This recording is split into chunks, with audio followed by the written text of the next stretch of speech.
Muito boa noite a todos que ouvem o nosso canal Pode Treinar, esse canal que eu estou inaugurando no episódio de hoje, esse canal que vai falar de muita coisa boa. E eu sou o Renato Pelaquim, sou professor de Educação Física, doutorando em Ciências da Saúde, e o objetivo do canal é justamente relacionar aí o movimento humano com a qualidade de vida. Sabe-se já que exercício físico é uma coisa muito positiva e é uma coisa que pode trazer grande melhora na saúde das pessoas. Então, a ideia do nosso canal é buscar temas que apontem melhoras de estilo de vida, dicas de saúde e, principalmente, como o exercício físico ajuda nessa jornada. E para isso, a gente vai trabalhar com temas diversificados e, para deixar o canal um pouco mais dinâmico, sempre estaremos aqui convidados para que a gente deixe os nossos assuntos sempre mais respaldados e também muito mais interessantes.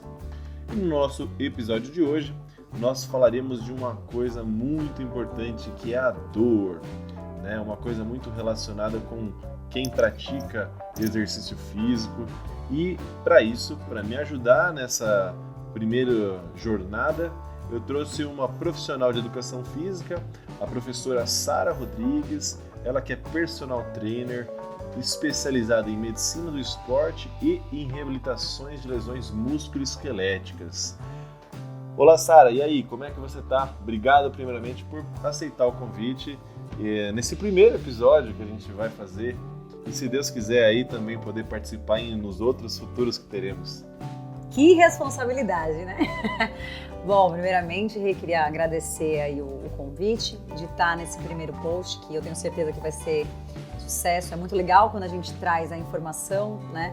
E profissionais podem estar ouvindo aqui, pessoas também que são leigas no assunto e gostariam de entender um pouquinho melhor alguns temas que você vai abordar. Então, eu acho que é muito legal essa sua iniciativa de criar esse canal. E a responsabilidade, né, de ser o primeiro, então tomara que seja um bate-papo bem gostoso aqui, que eu possa colaborar um pouquinho aí para a informação, que eu tenho certeza que será aí sucesso, vai ajudar muita gente. Com certeza, Sara. Isso daqui é um assunto que a gente vai debater hoje, vai com certeza esclarecer muita coisa para os nossos alunos, né, para os praticantes aí, amantes do exercício físico. E a gente vai chegar no primeiro ponto da nossa temática aí de hoje, que é justamente para você falar um pouquinho pra gente, definir, né? Quando a gente fala, eu tô sentindo dor aqui, tô sentindo dor lá. Aquela famosa dorzinha aqui, eu tô com uma dorzinha aqui, quem nunca, né? Você passa a semana inteira e você fala, eu tô com uma dorzinha aqui ou ali. A gente ouve muito, ou nós mesmos referimos isso, e a gente até bateram um papo aqui antes, a gente falando o quanto que nessa quarentena a gente não ouviu aumentar, né? E isso não é coincidência, a gente vai falar já um pouquinho mais por quê, né? Bom, a gente com os nossos alunos é o que a gente mais faz, né? Eu até brinco muito com os meus alunos, eu acabo até falando uma coisa para eles, olha, essa daqui é a dor gostosa, né? E muitos deles ficam aí... Você é maluco! Ficam inconformados comigo. Mas vamos lá, vamos tentar então definir o que então é a dor. Quando a gente fala de dor, né, no modo geral, ela é uma experiência sensorial ou emocional, né? Então, quando a gente termina um relacionamento, a gente fala, tá doendo, né? Tô angustiado, então é uma dor emocional, né? Aquela dor que é uma sensação para quem sente desagradável. Porém, a dor a gente pode defini-la em muitos aspectos, né? Ela é multifatorial, então não tem uma causa só. Então a dor ela é gerada por uma série de fatores que nós devemos considerar. Principalmente nós da área da saúde devemos saber quais são essas possibilidades de dor, né? Por que elas estão aqui, porque a gente não consegue trabalhar com a dor se a gente não sabe provavelmente uma causa, né? Não conseguimos apontar, mas a gente tem que fazer uma série de investigações. Mas ela é uma experiência. Por ser uma experiência, ela pode ser tanto boa quanto ruim, né? Quando a gente fala dessa dor, que a dor ela é boa, né? Então a dor, no conceito do formato, ela é boa, porque ela é uma função de alerta para o nosso corpo, ela é uma função de proteção para o nosso corpo. Então, como a gente sempre dá o exemplo, né? Se você vai pisar num prego, Por que você não pisa no prego e fura e atravessa seus tecidos do prego?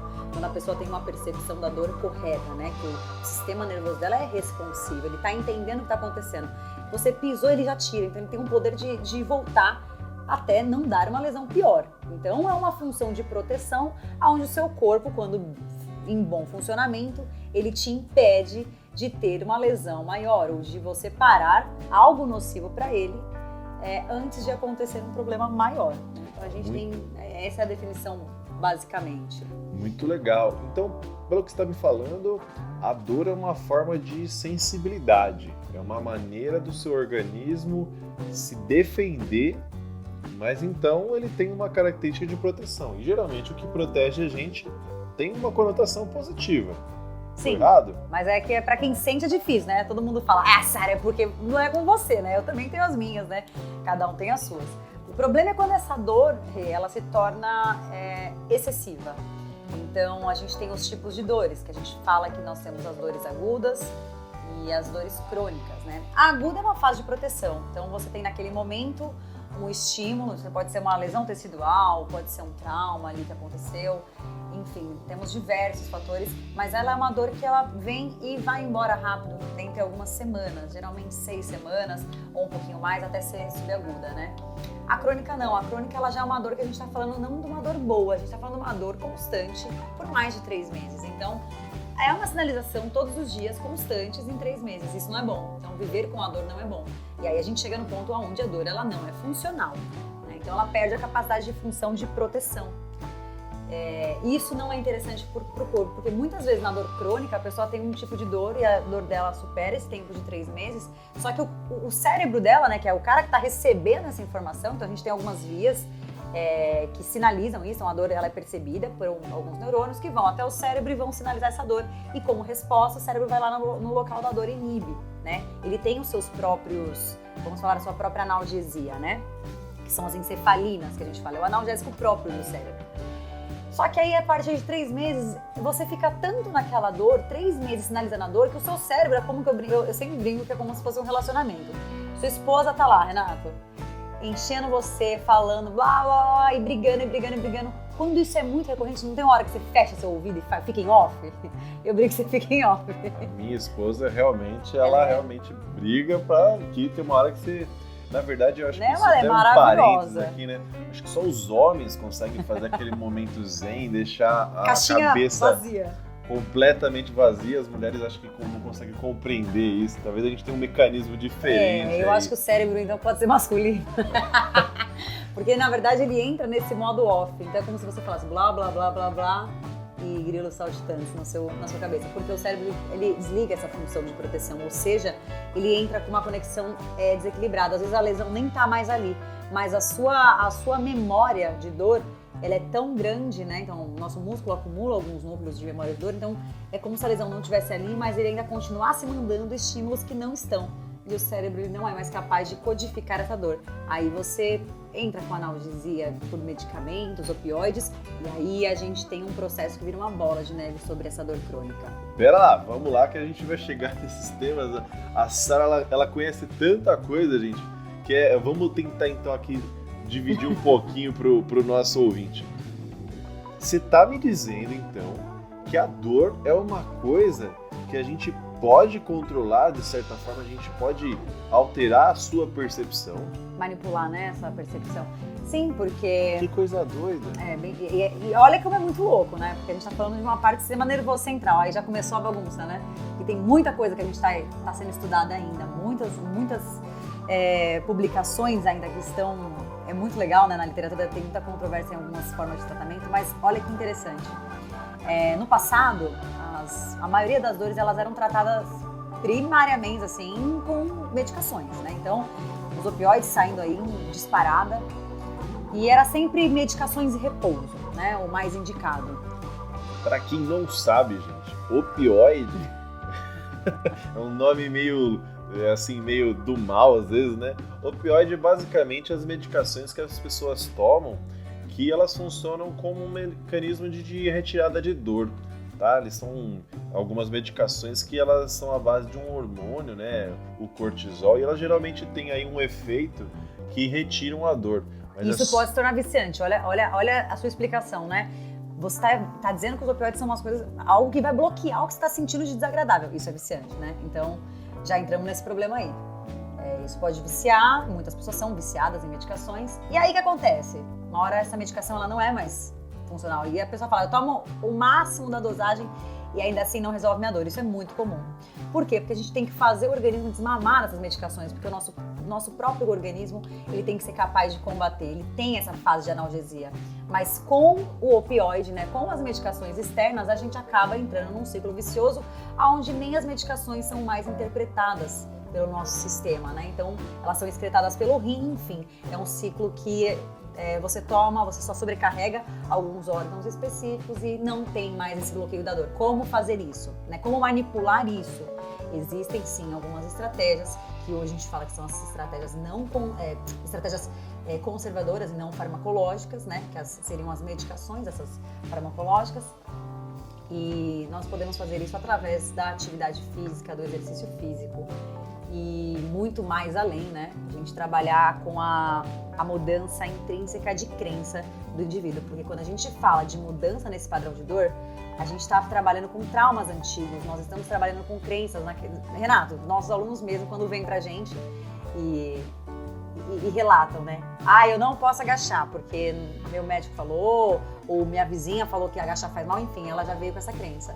Então, se a gente aprender a reprogramar o cérebro para o entendimento da dor, a gente consegue viver super bem sem a dor. E é o que as pessoas ainda não acreditam.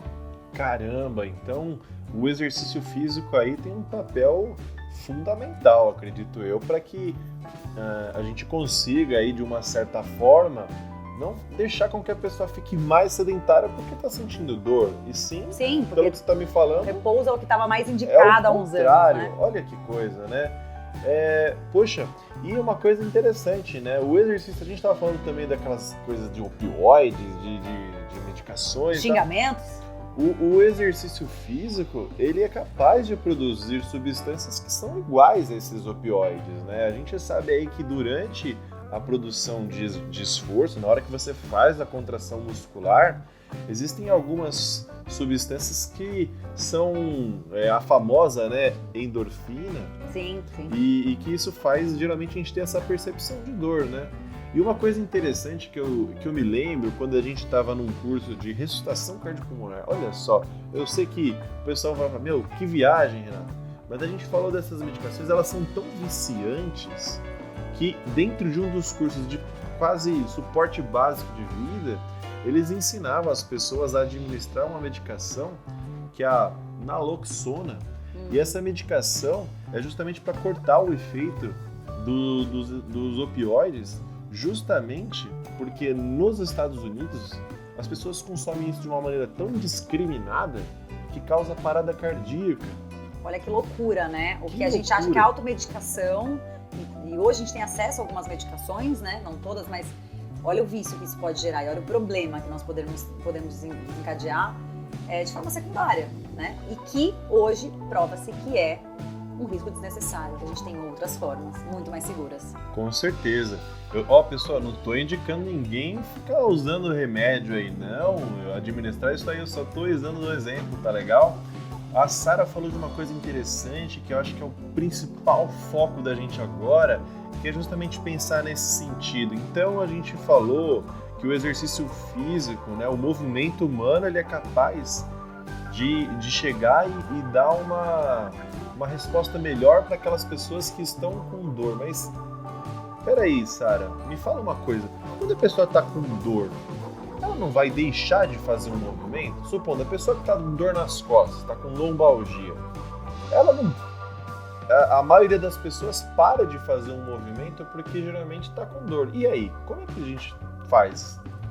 Você falou da lombalgia, é até curioso, né? É um dos temas que eu mais estudei na defesa, né, de TCC, e é uma coisa incrível você descobrir o porquê que ela é a maior causa, né, de afastamento no trabalho. Ela é uma das patologias que nós temos mais incapacitantes, né? E isso é preocupante, porque a gente traz os dados que até 80% das pessoas possuem lombalgia crônica, 80% a 90%, né, das pessoas possuem lombalgia crônica inespecífica, ou seja, são dores na coluna que perduram mais de 3 meses. Imagina você conviver, você não consegue fazer praticamente nada, né, com dor, porque você fica mal-humorado, você perde a sua característica de ter as suas atividades diárias funcionando bem. Então isso é um dado muito alarmante, porque sobrecarrega nossos sistemas de saúde, você tem maior afastamento de trabalho, olha como cai a nossa produção, né? E é uma das dores que a gente tem as formas, 90% dos casos são agudas e elas vão passar dentro de 1 a 2 semanas. E os outros, olha como é pouco, né? 10 a 15% no máximo, elas são de causas que nós temos que investigar mais tempo.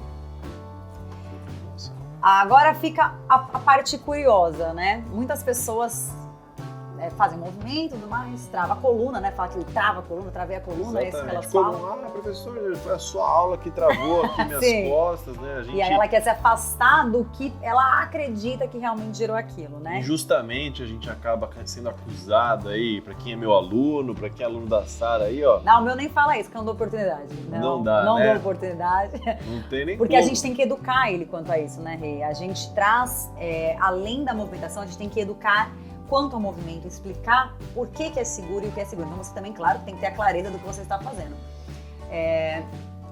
Mas alguns exercícios, eles até colaboram para esse processo da dor, né? Então a gente trabalhar com a parte postural, trabalhar com as movimentações funcionais, preparando os indivíduos para a atividade diária dele, são questões fundamentais dentro de uma planilha para um cara que tem dor crônica, né? Que a gente tem que fazer com que ele pare de transformar a dor dele no centro do foco dele.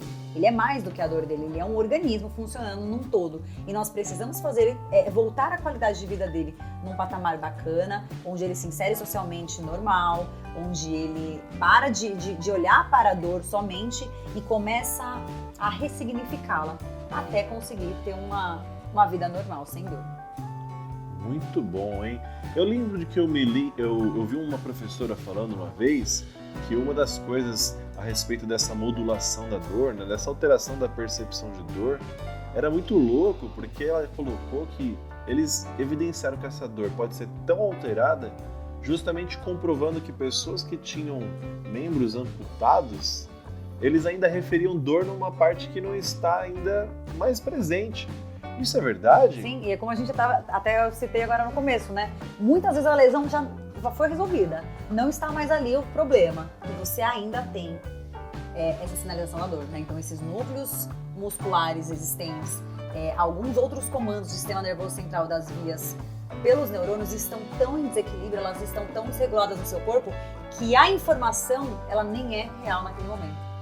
Mas acontece. Então, para você ver como é o poder da nossa mente e como a gente fez isso, então a ciência mostra que assim, como nós temos esse sinal de programação da dor, então a gente já tem uma crença, um trauma instalado, uma preocupação, uma cinesiofobia, né, um medo de se movimentar e tudo mais, a gente, para reprogramar isso, você tem que ter paciência, porque a ciência mostrou isso há pouco tempo, que muitas vezes você levou 1 ano para construir esse processo de trauma, você leva 1 ano para desprogramar. Não é assim a conta, mas eles mostram que até 1 ano você pode estar nesse processo de reprogramação. Então as pessoas não têm a paciência de esperar, né? Mas a gente então poderia dizer que inicialmente há necessidade de fazer uma desconstrução para depois reconstruir o movimento. Reconstruir um padrão de movimento. Olha só, pessoal. Tem os estágios, né? Fica aí a dica, hein? Quando vocês forem pensar, essas pessoas, se você é a pessoa que está com dor nas costas, a gente também até vai deixar aí depois o contato aí da professora Sara para você ver as coisas dela no Instagram, em todas as redes sociais, vocês continuarem acompanhando com a gente. Mas é importante, olha só a dica, pessoal, tenham paciência. Não foi de uma hora para outra que aconteceu alguma lesão, alguma dor. E como a gente falou no início, a dor só é um sinal, ela só está informando a sua cabeça, o seu organismo, que alguma coisa está acontecendo ali. Seria tão problema, Sara, se a gente não tivesse dor, não é mesmo? Não, a gente não sobreviveria, né? A gente não sobreviveria, você não teria essa fase de proteção. Imagina, você pisa num prego, perfurou um grande vaso ali naquele local, olha que perigo, né? Não tem como, a gente não sobreviveria sem eles. Então, ela é muito funcional, ela é boa. Que coisa. E você poderia falar pra gente um exemplo aí, mais ou menos uma coisa que você falaria assim, você conseguiria elencar para o nosso ouvinte, até para a pessoa, para o profissional de educação física, para o fisioterapeuta, para quem estiver ouvindo a gente, como que ela poderia iniciar um trabalho, ou uma experiência que você tem de algum aluno seu? Fica à vontade um pouco para discorrer um pouquinho sobre isso, mas que, de certa forma, direcionasse assim, quais os passos assim, que vão acabar acontecendo. Naturalmente, Renato, a gente trabalha o exercício, né? Já é difícil para quem não tem nenhum tipo de dor, né? Então ele já é visto como algo muito difícil pelas experiências passadas, né? Da forma com que a atividade física era passada para as pessoas. Então muitas pessoas elas não gostam do exercício físico, elas nem encaram o exercício físico. E como é que você traz uma pessoa que tem dor para o exercício físico? Então quando você vai no médico, ele fala... Você fala, doutor, olha, travei a coluna, mas sei que ele fala, na maior parte dos casos, olha, isso aqui pode ser um enfraquecimento muscular, então você vai lá fortalecer, busca um profissional de educação física, ou vai fazer tantas sessões de físio, enfim. E a pessoa fica revoltada que ele não pediu um exame de imagem. Ah, mas esse médico é horrível, né? A gente já ouviu muito, não sei os seus alunos, mas os meus vêm assim, não, eu fui no médico horrível, eu fui com dor, e aí o médico não pediu uma ressonância pra mim, um raio, não pediu nada, né? Por quê? Porque são causas, a maioria dos nossos casos, eles são por falta de fortalecimento das estruturas, excessos, movimentos repetitivos, uma estrutura que não estava preparada para receber. Então, o que eu uso muito, né? Então a gente tem que usar sempre a ciência ao seu favor, né? Os artigos estão aí para a gente interpretá-los, né? E se a gente está mostrando que a medicação não é a forma hoje primária de se prescrever, e sim o exercício, trabalhe a conscientização do seu aluno, mostre para ele a importância do que se fazer. É importante sim estar com as musculaturas fortalecidas, antes só trabalhava o abdômen, né? Fala que está com problema na coluna, a pessoa fortalece o abdômen. Não é bem por aí, a gente tem que ter sim a parte de abdômen e lombar muito bem estabilizados, mas a gente vai além. A gente precisa trabalhar o corpo num geral, exercícios resistidos, né? Musculação, seja ele com os aparelhos da musculação ou exercícios resistidos como o TheraBand, né, que são as faixas elásticas, enfim, você vai achar a estratégia que você consegue chegar com o seu aluno, mas principalmente ele tem que gostar da atividade que ele está fazendo. A partir do momento que você educa a movimentação correta para ele, da forma com que deve ser orientado para você fortalecer as musculaturas globais do seu corpo, principalmente os estabilizadores, músculos envolvidos nas tarefas diárias. Além disso, ele também tem que sentir prazer. E é uma coisa que a gente não fala, né? A gente sempre fala, você vai para o Pilates, e a gente não tem adesão. Então, mais vale um paciente ou um aluno aderindo à atividade física de uma forma prazerosa e aos poucos você vai incluindo na rotina deles movimentos mais fundamentais para esse tratamento, né? Mais específicos, mais fácil ele aderir. E a partir disso você consegue ter um leque de possibilidades, porque não tem hoje na literatura uma coisa que fala, olha, este é superior a este. Então eles acreditavam que o Pilates era superior, por exemplo, a treinos de musculação. Muitos estudos trouxeram nesses últimos anos que não. Desde que você faça um trabalho muito bem orientado numa sala de musculação, você saiba o seu planejamento, ele pode ser tão efetivo quanto o Pilates. E vice-versa, um Pilates mal aplicado por um profissional que desconhece, então a importância de um profissional bom, que estuda, né, que está aí no mercado. Com certeza, o estudo ele sempre vai enriquecer aí o profissional, então a gente sempre recomenda que as pessoas se atualizem, a gente não quer defender ser aqui criar polaridades, né? Então a gente não está falando que o Pilates é melhor que a musculação ou vice-versa, a gente está tentando... Pelo contrário, né? A lombalgia, por exemplo, que a gente traz, ela funciona muito melhor quando ela combina várias técnicas, então olha que legal. Com certeza, na verdade é o que o pessoal mais fala disso. Essas associações, né? O que você conseguir ajustar em relação a um outro, uma modalidade e outra, mas principalmente o ponto que você colocou extremamente importante, que é saber olhar o aluno. Cada caso é um caso, né? E uma coisa que eu acho que é importante é o comportamento, né? Você fazer com que o aluno entenda isso. Então, como que a gente poderia mudar então esse comportamento aí do nosso aluno, dos pacientes que aí tem, dos colegas aí das outras áreas? Como que você poderia dar uma dica aí pra gente, na sua opinião, como que a gente poderia melhorar aí o comportamento de uma pessoa e assim buscar uma melhora de saúde física para esse paciente? Pra gente finalizar aqui, né, com essa pergunta que eu acho que é bem pertinente, a minha mensagem primeiro vai para os profissionais de saúde, né? Tomem cuidado na forma que vocês diagnosticam isso, né? Então, tá faltando um pouco de empatia do outro. A gente tem que trabalhar com empatia, isso não é achismo, isso é ciência, né? Então, você apresentar um exame de imagem para um paciente e falar assim, olha, você tem degeneração discal. Gente, acabou com o cara, ele já vai voltar para casa com a dor que ele já nem tinha. Então, muitas vezes, a forma com que é passada a mensagem já cria um bloqueio. Então, a pessoa não é definida pela dor dela. Então, começando pelos profissionais de saúde, não limitarem a dor e o paciente numa coisa só. Então, chegou o seu aluno, o médico falou que eu tenho bico de papagaio. Ok, bico de papagaio é uma condição que a sua coluna apresentou, mas às vezes ela não é o motivo da sua dor. E se ela for, a gente vai fazer de tudo para que a gente consiga fazer nossas tarefas normais sem aquela dor te definir. Primeiro ponto. Segundo, é que a mudança tem que ser intrínseca, de cada um. Então, você como profissional deve quebrar as crenças deles e mostrar que sim, é possível viver sem dor. Não tem como você reprogramar o cérebro e você viver com ela. Você só continua com a dor se você não buscar essa reprogramação. Outro ponto é a gente trabalhar com a cinesiofobia, né? Percebeu que alguém tem cinesiofobia, seu aluno ou você mesmo, que é o medo do movimentar-se, lembre-se que o movimento a gente vai levar para o resto da vida, então a gente não pode ter bloqueios. Nós temos que aprender a nos movimentar. Então, dar dicas para os nossos alunos, ser uma pessoa que procura um profissional, se você no seu caso não é um paciente, busca um profissional que entenda sobre a dor, tem pessoas específicas. No meu caso, por exemplo, eu trabalho com a medicina esportiva em reabilitação e lesão, eu trabalho muito com esse fator de dor, né? Essa é a minha especialização. Procure pessoas especialistas nisso para não te apavorarem e tranquilizarem você, porque é uma coisa simples a gente resolver, né? E acho que é isso, acho que os principais pontos é chegar nessa reprogramação mental e fazer com que a pessoa ela se sinta acolhida, tenha a empatia de entender a dor dela e isso automaticamente vai se transformar num processo muito mais fácil, digamos assim. Bom, eu não tenho nem como te agradecer até pelo que você já passou aqui de conhecimento pra gente. Eu acho que uma frase que combina bem também com o que a gente está falando é uma frase do Hipócrates, né? Para ser bem filosófico aqui.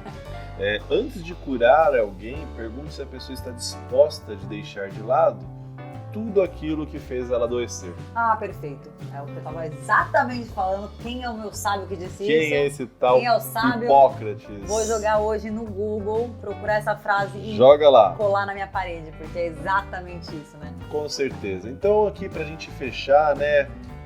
Sendo assim, uma pessoa que tem dor lombar, por exemplo, ela pode treinar? Deve.